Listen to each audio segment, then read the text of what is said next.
For 10 years, Theodore Walsh fixed what Scarlett Horne broke.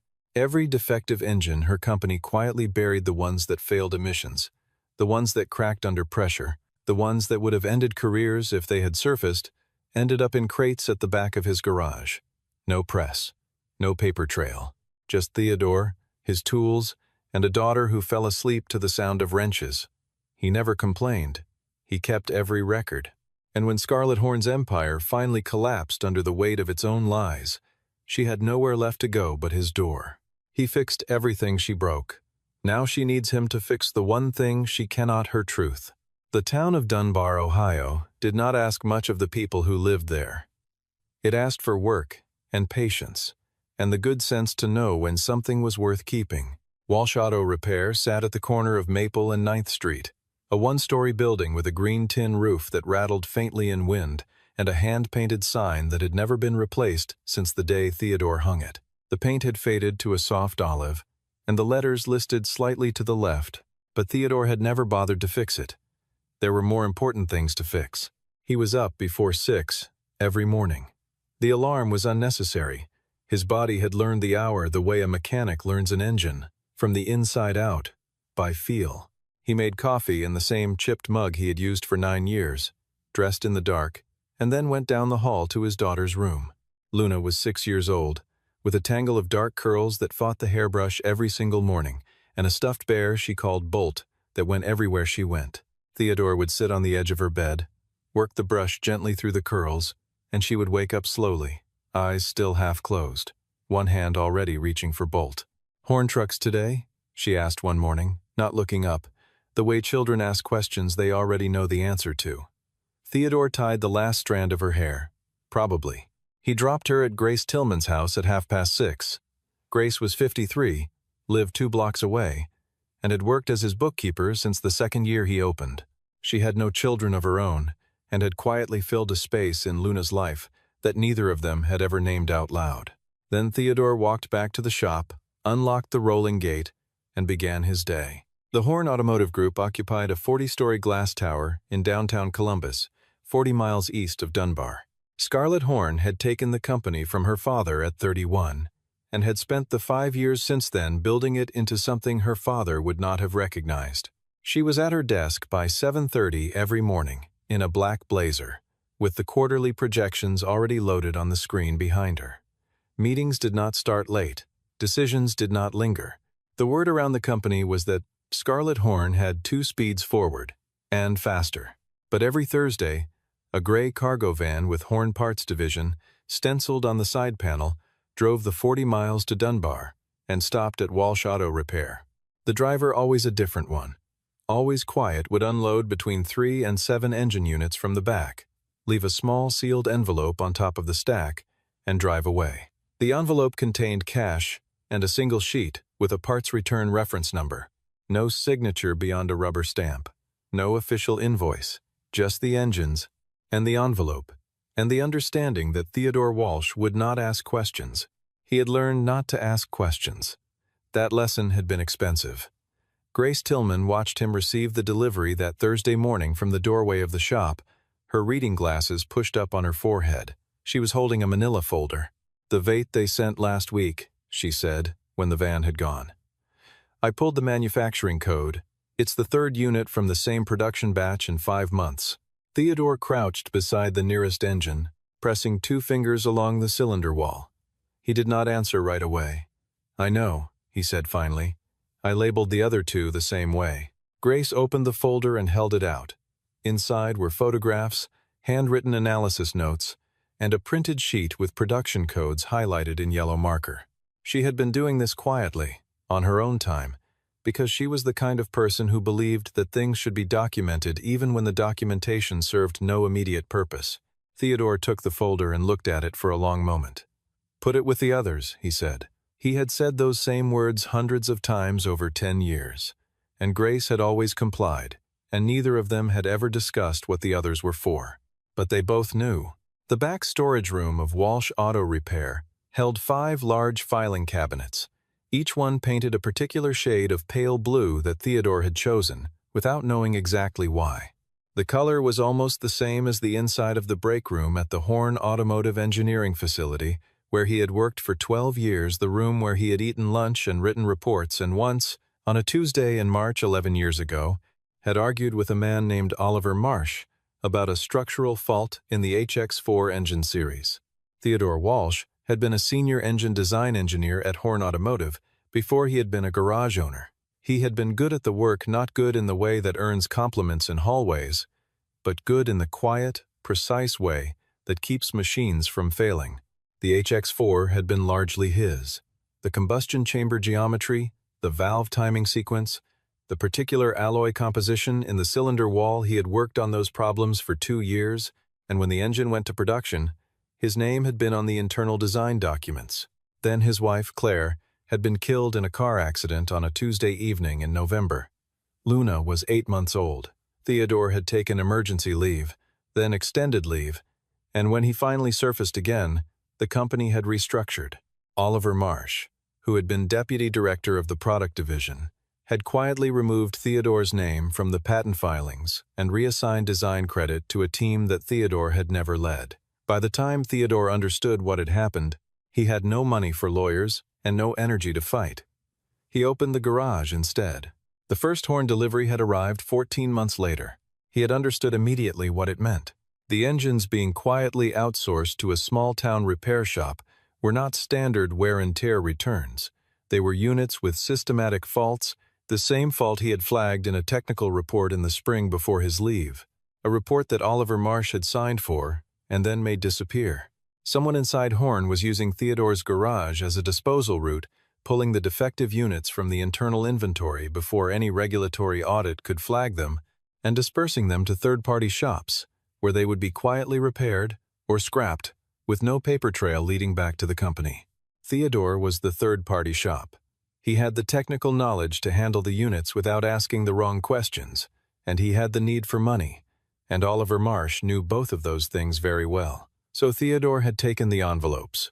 He had done the work, and every single time, he had written down everything: the unit code, the batch number, the fault pattern, the date received, the cost of materials, his analysis of the root cause, and he had filed it in the blue cabinets, 1 folder per delivery, organized by year.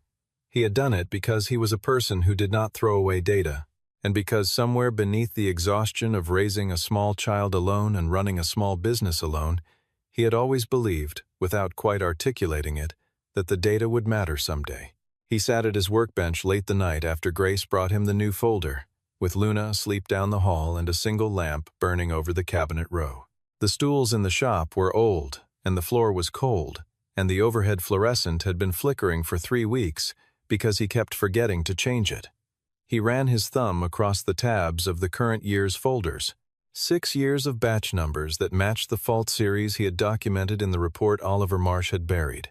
10 years of evidence that the problem had never been fixed, only hidden. He did not feel righteous about it. He felt tired in the particular way of a man who has been carrying weight that was never his to carry, and who has never once set it down, because setting it down would mean abandoning the only honest thing he had left. He closed the cabinet and went to check on Luna. The news broke on a Wednesday morning in October. Theodore was replacing a brake caliper on a customer's truck when Grace came out of the office holding her phone at arm's length, as though the screen contained something that required distance. 340,000 vehicles, she said. 7 accidents, 2 of them serious. Theodore set down the caliper. He already knew which vehicles. He already knew which engine series. He already knew because he had been writing it down for 10 years. He looked up at the row of blue filing cabinets visible through the open door of the storage room, and for the first time in a very long while, he let himself feel what he had been carrying. Inside the glass tower in Columbus, the collapse was not slow. It happened the way structural failures happen invisibly for a long time, and then all at once. The recall announcement triggered an investigation. The investigation surfaced internal communications, and within 72 hours, the stock had dropped 60%, and the phones had stopped ringing in the ordinary way and started ringing in the other way, the way that meant lawyers. Scarlett Horn sat in her office at 11 o'clock on a Thursday night, with the lights off and the city below her, going about its business, as though nothing particular had happened. She had read every document her legal team had sent in the last 3 days. She had read the recall filings, the accident reports, the preliminary investigation summary, and she had read this was the part that kept returning to her a memo from 2012 written by a senior engineer named Theodore Walsh, warning the product division about a fault in the HX4 combustion chamber wall that could cause progressive cracking under sustained load conditions. The memo had been received and signed for by Oliver Marsh. It had never reached her desk. Her attorney, a compact, precise woman named Diana Cole, had called that afternoon with a single pointed assessment. To survive what was coming, Scarlett needed an independent technical witness, someone who could demonstrate, from outside the company's own record-keeping, that the fault was structural and long-standing, and that the decision to conceal it had been made below the executive level. The only person outside Horn Automotive who had handled the relevant engines, and who had the technical background to speak to their fault patterns, was Theodore Walsh. Diana had found his name in a parts return reference file that one of the associates had pulled during document review. The reference was years old and led nowhere except to a repair shop in a small town 40 miles west. The next morning, Scarlett Horn drove herself to Dunbar. She had not driven herself anywhere in 4 years. Theodore was lying beneath a pickup truck when the black sedan pulled into his lot. He heard the door open and close, and the particular sound of heels on concrete, not the uncertain tap of someone unfamiliar with garages, but a deliberate, measured sound. He slid out from beneath the truck and stood up. She looked different than the photograph in the business section. The blazer was the same quality, but the posture was not. Her hair was done, but not recently. There were shadows under her eyes that suggested the kind of fatigue that sleep does not fix. "Theodore Walsh," she said. It was not a question. "I know who you are," he said. He picked up a rag from the workbench and wiped his hands. He did not extend the hand. 10 years I've been receiving your company's broken engines. Just never had anybody call them that out loud." The sentence landed the way he intended it to, not as an attack, but as a fact. Scarlett Horn had come prepared for many things. She had not come prepared for a man who did not need to be impressed by her. She told him what she needed: a technical witness, an independent voice.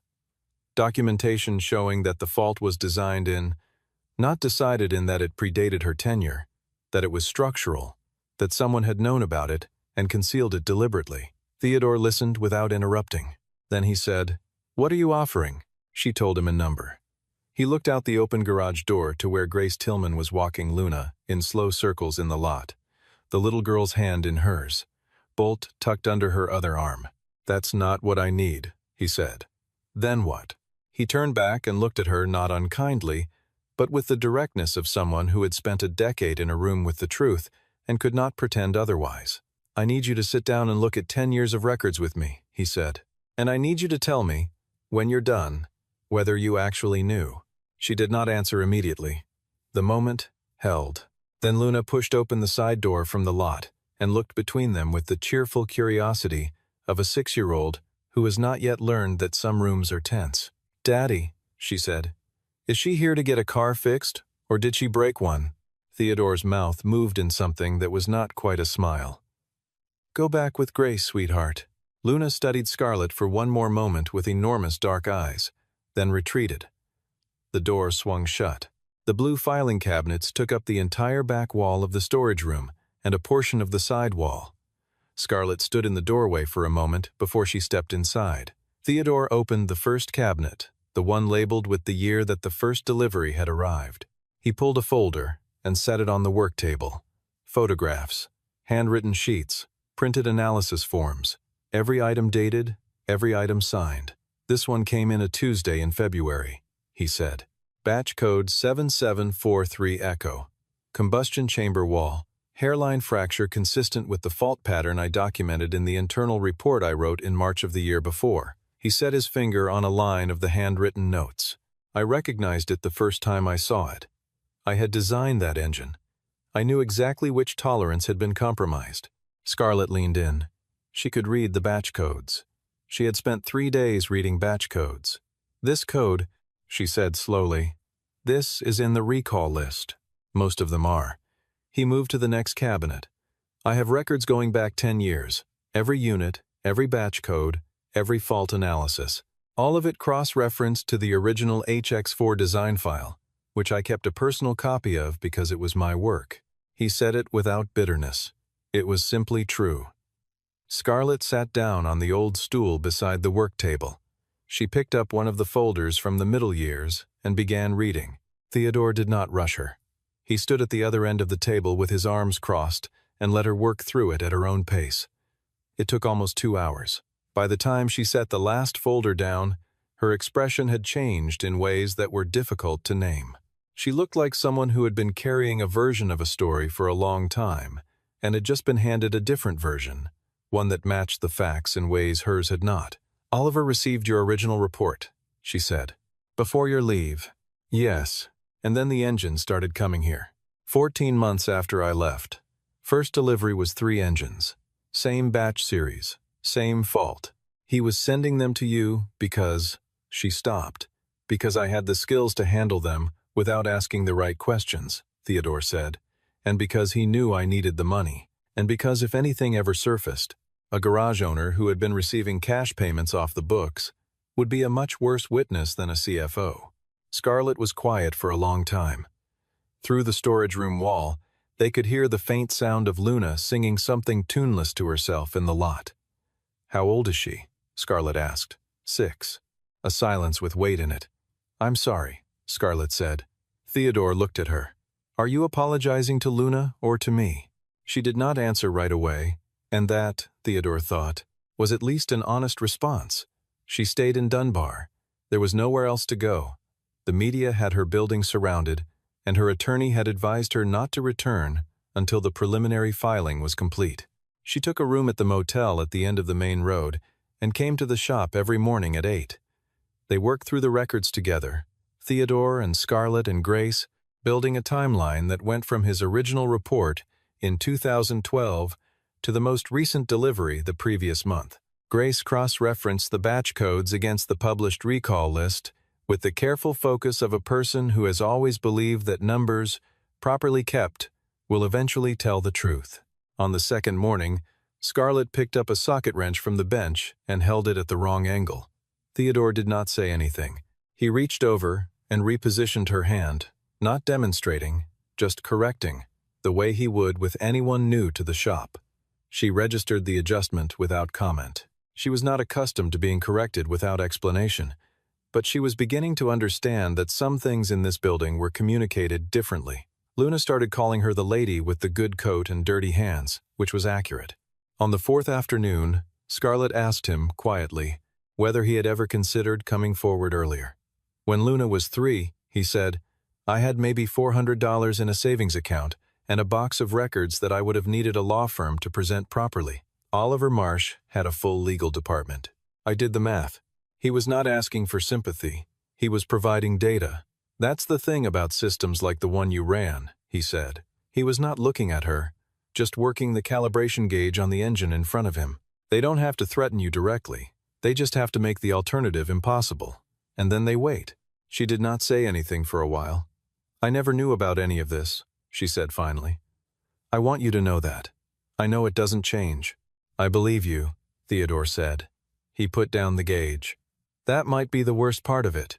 Not that you knew, that the system was organized specifically so that you wouldn't have to."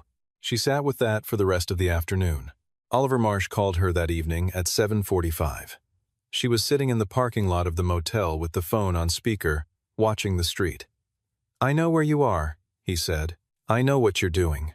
His voice carried the particular steadiness of a man who had spent a career maintaining control and believed, still, that control was recoverable. "Don't let that mechanic destroy what we built." "What you built," Scarlett said.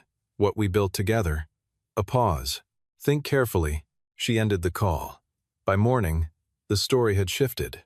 A newswire had published a short item, sourced anonymously, describing Theodore Walsh as a repair shop owner with a history of receiving unreported cash payments from a major automotive company, suggesting that his anticipated testimony was financially compromised. The item was short, but it circulated. By 10 o'clock, 2 of his regular customers had called Grace to cancel their appointments. Theodore read the item on his phone standing in the driveway of the shop. Then he put the phone in his pocket and went back inside and started on the day's work. Grace found him an hour later. "What do you want to do?" "Keep working," he said. Scarlett arrived at 9 and told him directly what Oliver's team had done the tax records from 2019 that showed he had underreported income from the Kelpermans. Not fraud in any meaningful sense, just a man who could not afford a careful accountant during the worst year of his business. But on paper it could be framed as something worse. "You should know," she said. "If this gets worse, if he finds more, then it gets worse," Theodore said. "I didn't do anything wrong. I did something messy, because my life was messy. There's a difference." He looked at her. "If you need to find a different witness," he said, "I understand. I'm not asking you to take this on for me." Scarlett was quiet for a moment. Then, "He's doing this because he's afraid of you. A man with 40 lawyers doesn't go digging through a garage owner's tax records because he's confident." Theodore did not answer. That evening, Luna asked him about the news item. She had heard Grace talking. She was 6, and she understood more than adults usually expected. "People said bad things about you," she said. "Not asking, reporting." Theodore sat down on the porch steps so they were the same height. "Some people did," he said, "but I didn't do a bad thing. I did a slow thing. Sometimes the right thing takes a long time, and while you're waiting, it can look wrong to people who aren't waiting with you." Luna thought about this carefully. "Is Scarlett waiting with you?" she asked. "I think she's starting to," Theodore said. It was Grace who found it. She had been going through the 2016 folders, the middle years, the ones Theodore had organized most densely, and she found it at 11:47 at night, when Theodore had already gone home, and she was supposed to have locked up an hour ago. She called him from the shop phone. "Come back," she said, "right now." The folder she showed him was from the 3rd week of March in 2016. Inside was a standard delivery receipt for a batch of 6 engine units, and stapled to the back of the receipt, in a plain white envelope, was a handwritten note on Horn Automotive notepaper. The handwriting was Oliver Marsh's. Theodore had seen it on enough internal memos to recognize it without question. The note read, "Handle this. Do not log it in the system." OM, the batch code on the receipt, matched a unit from a 2022 accident report. A man named Dennis Greer, 41 years old, 2 children, had been driving a vehicle with that engine series when the fault caused the engine to lock under highway load. He had survived. He had not walked again. Theodore read the note twice. He set it flat on the workbench and looked at it under the lamp. Scarlett arrived within 15 minutes.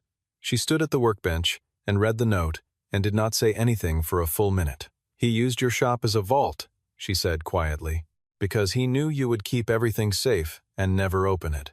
"He thought I didn't have the key," Theodore said. The call to Diana Cole went out at midnight. By morning, the legal team was preparing the submission package for the federal investigation, 10 years of batch-coded repair records, the original 2012 design report, the 2016 note, and Theodore's formal technical analysis, linking every unit he had received to the fault pattern he had identified a decade earlier. Oliver Marsh arrived at Walsh Auto Repair the following Tuesday morning. He came alone, without an assistant. Without a car service, he drove himself in a silver sedan and parked in the lot with the neatness of a man who still believed in the appearance of order. He was wearing a suit that cost more than a month of Theodore's earnings, and his expression was the expression of someone preparing to negotiate. Theodore was at the workbench. He did not stand up when Oliver walked in. Oliver made the offer without preamble. He was precise about it, as he was precise about everything, a specific sum, a specific ask, the note from 2016, and Theodore's agreement to characterize the deliveries as routine contracted work rather than off-book disposal. In exchange, the tax issue would disappear and the news item would retract. Theodore listened to all of it. Then he said, "Do you know the name Dennis Greer?" Oliver said nothing. 41 years old, Theodore said. 2 kids. He was driving a vehicle with an engine from the batch your note came with. He didn't die. He can't walk. He picked up the calibration gauge from the bench and turned it in his hands, not doing anything with it, just holding it. I read the local paper. I read it every week. I have for 10 years. I have a habit of keeping track of things people think nobody's watching. Oliver tried once more. You cannot win against my legal. Get out of my shop, Theodore said. His voice did not change. I have a customer coming in at 10. Oliver Marsh stood in the center of Walsh Auto Repair and looked at the room, the old tools on their pegboard hooks, the faded calendar on the wall, the small framed photograph of Luna at age 3 taped next to the parts phone, the blue filing cabinets, visible through the open storage room door.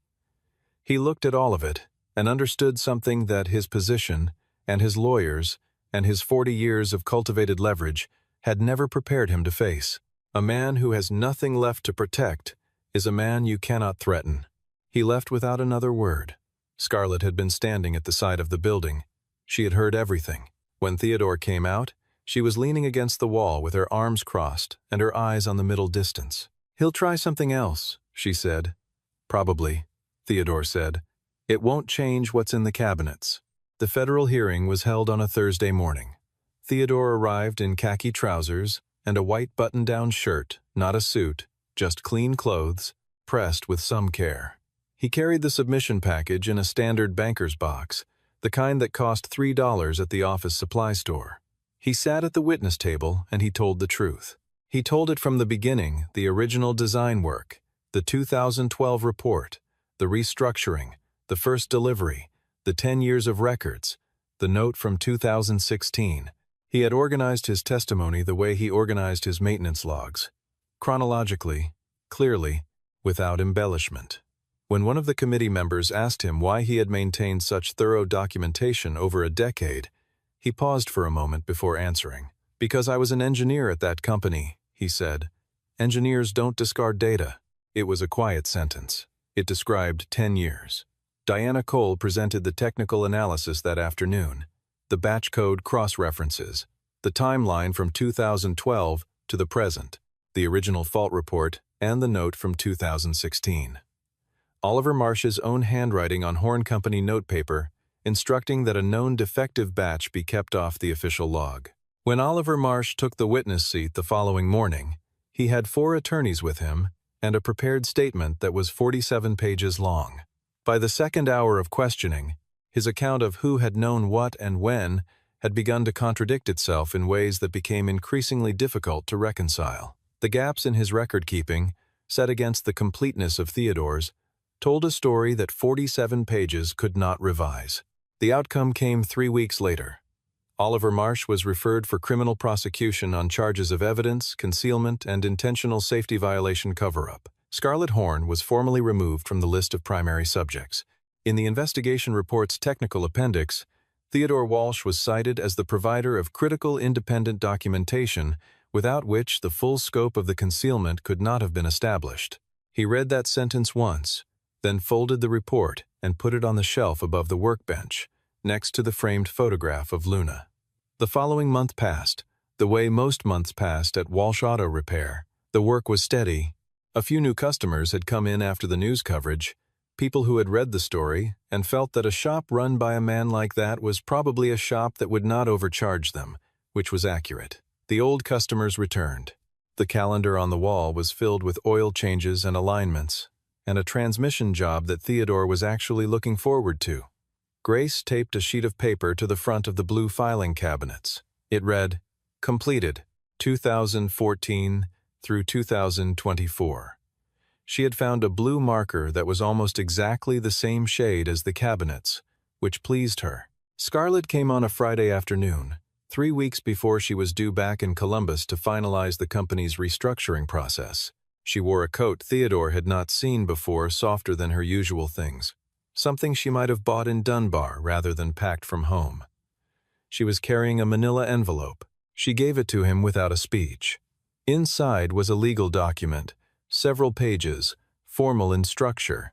His name appeared in the first paragraph.